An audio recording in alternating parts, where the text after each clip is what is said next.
Hello everyone, welcome back to another video of my C language course lecture series. इस video में हम लोग बात करेंगे असाइनमेंट ऑपरेटर्स की। असाइनमेंट ऑपरेटर्स किसी भी वेरिएबल में कोई वैल्यूज को असाइन कर सकते हैं, चेंज कर सकते हैं। ये बहुत सारे वैरायटीज के होते हैं सी लैंग्वेज में, और ये एक कॉम्बिनेशन में भी होते हैं विद द अर्थमेटिक ऑपरेटर्स। तो आज हम एक एक को एग्जांपल्स की हेल्प से समझेंगे। तो बिना कोई देरी किए शुरू करते हैं। तो ये जो भी आर्टिकल है, जहां पे भी मेरा ब्लॉग पोस्ट है, वो आपको डिस्क्रिप्शन में मिल जाएगा लिंक इसका, कॉलेज की थ्योरी के लिए। सो असाइनमेंट ऑपरेटर्स बेसिकली अगेन हमने एक्सप्लेन कर ही दिया। दो काम करते हैं, या तो हम मैन्युअली असाइन करें कोई भी वैल्यू डायरेक्टली किसी वेरिएबल में, दूसरा काम ये करते हैं कि वैल्यूज को चेंज भी कर देते हैं और फिर असाइनमेंट का काम भी कर देते हैं। एग्जाम्पल के थ्रू समझ के देखते हैं।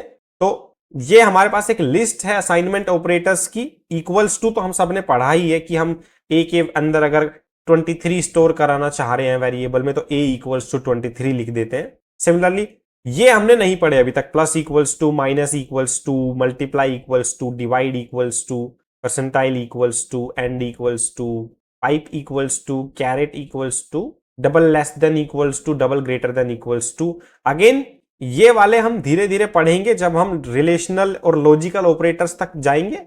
अभी तक हमने अर्थमेटिक ऑपरेटर्स पढ़ा है, तो इसके अर्थमेटिक वाले कॉम्बिनेशंस हम लोग ट्राई करके देखते हैं। ठीक है, जैसे एग्जांपल्स में बहुत ही बेसिक हमने समझा रखा है कि a अगर 5 है और हमने यूज किया b इक्वल्स टू a, तो देखो a के अंदर 5 स्टोर करा दिया गया using the assignment operator equals to. ठीक है, फिर b के अंदर भी a को स्टोर करा दिया गया। a के अंदर वैल्यू ऑलरेडी क्या थी, 5, तो b के अंदर भी 5 आ गया। तो ये काम करता है इक्वल्स टू ऑपरेटर हमारा असाइनमेंट में, इक्वल्स टू वाला ऑपरेटर। उसके बाद जो प्लस इक्वल्स टू या बाकी के ऑपरेटर्स हैं, वो कुछ इस तरह से काम करते हैं कि ये वैल्यूज के अंदर इंक्रीमेंट भी करते हैं और चेंज भी करते हैं।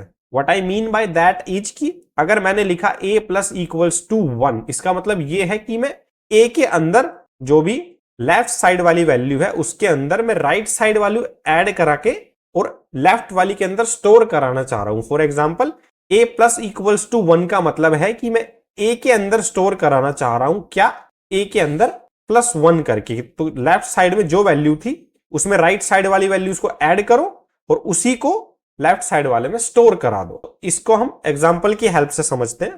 तो हमारा बेसिक स्ट्रक्चर अगेन रेडी है असाइनमेंट डॉट सी नाम की फाइल के अंदर। हमने एक इंटीजर डिफाइन किया है नंबर नाम का, और इसके अंदर सबसे पहले देखो इक्वल्स टू ऑपरेटर से मैंने इसके अंदर क्या स्टोर करा दिया, फॉर एग्जांपल 30 मैंने स्टोर करा दिया। ठीक है, नेक्स्ट अब मैं आगे बढ़ता हूं। अब हम बात करते हैं for example plus equals to वाले की। तो मैंने लिखा नंबर प्लस इक्वल्स टू 10। अब इसका मतलब ये हुआ कि सबसे पहले तो नंबर के अंदर ये जो भी वैल्यू है राइट साइड में इसको ऐड करो। तो नंबर प्लस 10, नंबर के अंदर पहले कितना था, 30 था, राइट। 30 में हमने 10 ऐड किया, ये हो गया 40।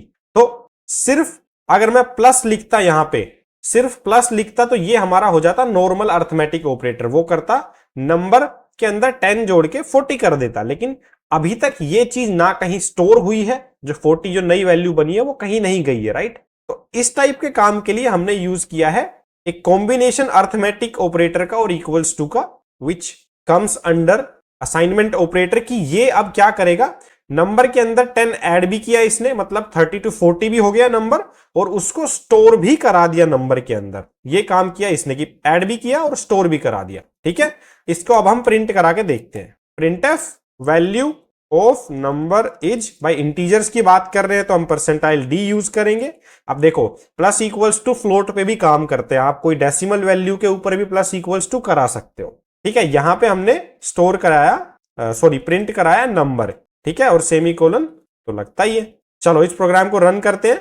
The moment I executed the program, आप देख रहे होगे वैल्यू ऑफ नंबर इज 40, मतलब नंबर की जो एक्चुअल वैल्यू थी 30 वो चेंज हो चुकी है। ठीक है, अब हम माइनस इक्वल्स टू ट्राई करते हैं। देखो माइनस इक्वल्स टू से सेम ही काम करेगा, बस प्लस इक्वल्स टू जो है वो नंबर के अंदर पहले प्लस करा रहा था फिर स्टोर करा रहा था।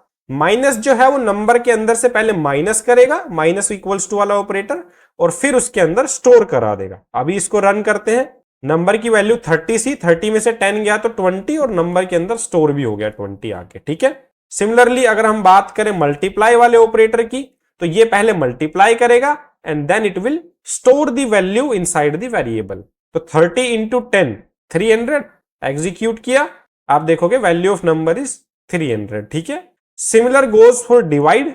डिवाइड इक्वल्स टू में हम नंबर को राइट साइड वाली वैल्यू से डिवाइड करते हैं, पहले तो 30 डिवाइड बाई 10 3, और फिर वो नंबर के अंदर स्टोर भी हो जाता है। इसको अगर हम एग्जीक्यूट करते हैं हमको आंसर आता है वैल्यू ऑफ नंबर इज 3, ठीक है। अब अगर बात करें परसेंटाइल इक्वल्स टू की, तो देखो परसेंटाइल बेसिकली रिमाइंडर निकालता है। 30 में 10 का रिमाइंडर 0 आता है क्योंकि 10 इंटू 3 30 पूरा पूरा डिवाइड हो जाता है 30 10 से, तो रिमाइंडर आएगा 0। तो नंबर की वैल्यू 30 है, 30 के अंदर 0 अगर हम ऐड करेंगे तो 30 ही रहेगा। अब अगर मैं इस प्रोग्राम को रन करूंगा तो आई विल गेट 0, ठीक है। तो ये है हमारे असाइनमेंट ऑपरेटर्स के अर्थमेटिक वाले कॉम्बिनेशंस।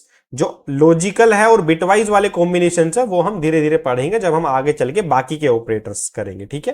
तो that's all about this video.